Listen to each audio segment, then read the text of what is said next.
दोस्तों, आप सभी लोगों का मेरे यूट्यूब चैनल पर स्वागत है। दोस्तों, आज के वीडियो में हम क्रोमियम और कॉपर के इलेक्ट्रॉनिक कॉन्फ़िगरेशन के बारे में बात करेंगे। तो दोस्तों, आज के वीडियो को शुरू करते हैं। दोस्तों, क्रोमियम का जो इलेक्ट्रॉनिक कॉन्फ़िगरेशन होता है वो अगर हम आप बाऊ के प्रिंसिपल से लिखें तो आप बाऊ के प्रिंसिपल के हिसाब से जो क्रोमियम का इलेक्ट्रॉनिक कॉन्फ़िगरेशन है वो होता है 1s2 2s2 2p6 3s2 3p6 4s2 3d4। तो दोस्तों, जब हम इसके आउटर मोड सेल को ये 4s2 हो गया और ये 3d4 हो गया, मतलब जब हम 3d सबसेल और 4s सबसेल में इलेक्ट्रॉनों को भरते हैं तो हमारा वो इलेक्ट्रॉन ऑर्बिटल्स में कुछ इस तरह से ही भरे जाते हैं। दोस्तों, यहाँ पर आप देख सकते हैं कि जो 4s सबसेल है इसमें इलेक्ट्रॉन है, 2 इलेक्ट्रॉन है, उनकी पेयरिंग है।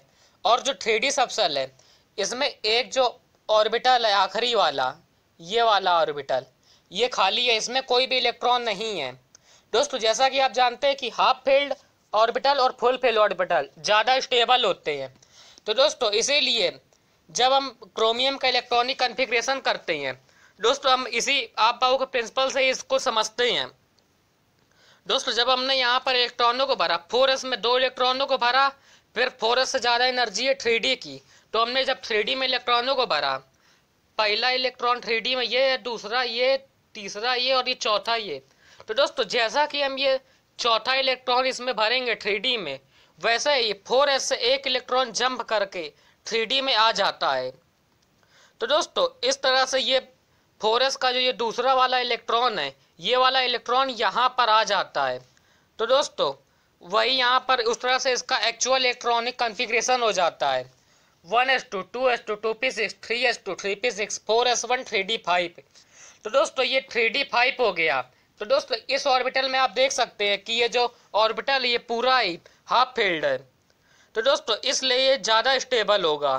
तो इस तरह से क्रोमियम का जो इलेक्ट्रॉनिक कॉन्फ़िगरेशन है वो आप बाऊ प्रिंसिपल वाला ना होके, बल्कि आप बाऊ के प्रिंसिपल में जो एक इलेक्ट्रॉन जंप करके आता है 4s से 3d में, तो वो जो इलेक्ट्रॉन जंप करके आ गया है 3d में, तो वही जो है वही एक्चुअल इलेक्ट्रॉनिक कॉन्फ़िगरेशन होता है क्रोमियम का। दोस्तों, अब हम कॉपर के इलेक्ट्रॉनिक कॉन्फ़िगरेशन की बात करते हैं। दोस्तों, कॉपर का जो इलेक्ट्रॉनिक कॉन्फ़िगरेशन है वो आप बाऊ के प्रिंसिपल से होता है 1s2 2s2 2p6 3s2 3p6 4s2 3d9। तो दोस्तों, यहाँ पर आप देख सकते हैं 4s2 और 3d9। तो दोस्तों, जब हम 4s2 और 3d9 को ऑर्बिटल्स में भर के दिखाते हैं तो यहाँ पर ये 4s2 हो गया और ये 3d9 हो गया। दोस्तों, यहाँ पर आप 3d9 में देख सकते हैं कि ये जो लास्ट वाला ऑर्बिटल है इसमें इलेक्ट्रॉनों की पेयरिंग नहीं हुई है। तो दोस्तों, हम इसको पार्शियली फील्ड कह सकते हैं कि ये ना तो हाफ फील्ड है और ना फुल फील्ड है।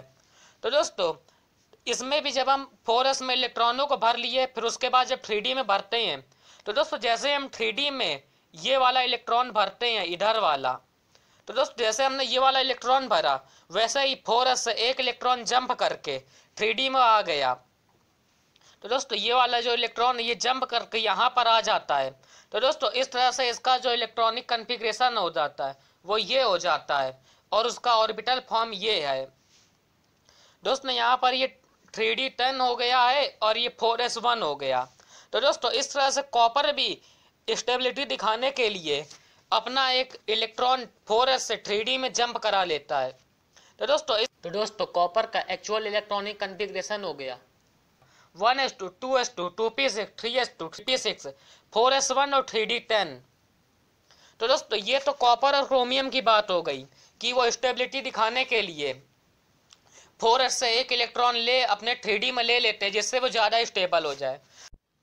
तो दोस्तों, ये तो कॉपर और क्रोमियम के इलेक्ट्रॉनिक कॉन्फ़िगरेशन के बारे में हो गया कि वो हाफ फील्ड और फुल फील्ड ऑर्बिटल बनाने के लिए 4s से एक इलेक्ट्रॉन 3d में ले लेते हैं। तो दोस्तों, लेकिन हमारी पीरियोडिक टेबल में कुछ ऐसे भी एलिमेंट हैं जो हाफ फील्ड और फुल फील्ड ऑर्बिटल करके अपनी स्टेबिलिटी नहीं दिखाते हैं।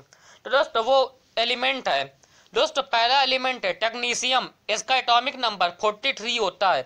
दोस्तों, जब हम 43 को आप बाऊ के प्रिंसिपल से लिखेंगे इसका इलेक्ट्रॉनिक कॉन्फ़िगरेशन, तो इसका इलेक्ट्रॉनिक कॉन्फ़िगरेशन होता है क्रिप्टन। क्रिप्टन का वैसे ही लिख दिया गया है, मतलब क्रिप्टन इसका एटॉमिक नंबर जो होता है वो 36 होता है। तो दोस्तों, यहाँ पर 36 तक वैसे ही है और 4d5 5s2। तो दोस्तों ये तो इसका अबाउ के प्रिंसिपल से हो गया। दोस्तों यहाँ पर डी में 5 इलेक्ट्रॉन है, मतलब ये हाफ फील्ड है, इसलिए ये स्टेबल होगा। लेकिन दोस्तों जो टेक्नीशियम का एक्चुअल इलेक्ट्रॉनिक कॉन्फ़िगरेशन है वो ये होता है, क्रिप्टॉन का वैसे लिखा गया है इलेक्ट्रॉनिक कॉन्फ़िगरेशन और 4d6 5s1। तो दोस्तों यहाँ पर आप देख सकते हैं कि यहाँ 5s से एक इलेक्ट्रॉन 4d में आ रहा है। तो दोस्तों ये इस तरह से अपना अबाउ के प्रिंसिपल से स्टेबिलिटी ना दिखा के इस तरह से स्टेबिलिटी दिखाता है। तो दोस्तों ये तो एक एलिमेंट हो गया। दोस्तों एक और ऐसा एलिमेंट है जो अपना हाफ फील्ड और फुल फील्ड ऑर्बिटल नहीं करता है। तो दोस्तों वो एलिमेंट हमारे टंगस्टन, इसका एटॉमिक नंबर होता है 74। दोस्तों टंगस्टन का जो एक्चुअल इलेक्ट्रॉनिक कॉन्फ़िगरेशन होता है वो होता है जीनॉन, मतलब एटॉमिक नंबर 54 तक जीनॉन की तरह से है। उसके बाद 4f14 5d4 और 6s2।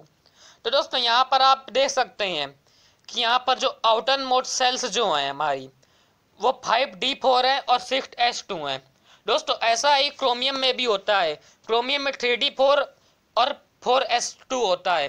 तो दोस्तों ये भी क्रोमियम की तरह चाहे तो कर सकता है, 6s से एक इलेक्ट्रॉन 5d में ले सकता है। तो दोस्तों लेकिन ये ऐसा नहीं करता है दोस्तों, क्योंकि ये इसी इलेक्ट्रॉनिक कॉन्फ़िगरेशन में ज़्यादा स्टेबल होता है। तो दोस्तों इस तरह से जो दो एलिमेंट है टेक्नीशियम और टंगस्टन, इसका लेने का मतलब मेरा ये था कि आप लोग को ये बताना था कि जो हाफ फील्ड है और फुल फील्ड ऑर्बिटल हमेशा इसी के लिए जो है एक इलेक्ट्रॉनिक कॉन्फ़िगरेशन वो वैसा नहीं होता है कि आप बाउ के प्रिंसिपल को गलत साबित कर दे या अपने स्टेबिलिटी हाफ फील्ड और फुल फील्ड ऑर्बिटल में ही दिखाए। तो दोस्तों इस तरह से हमारा आज का वीडियो कंप्लीट होता है। दोस्तों फिर मिलेंगे एक और नए वीडियो के साथ।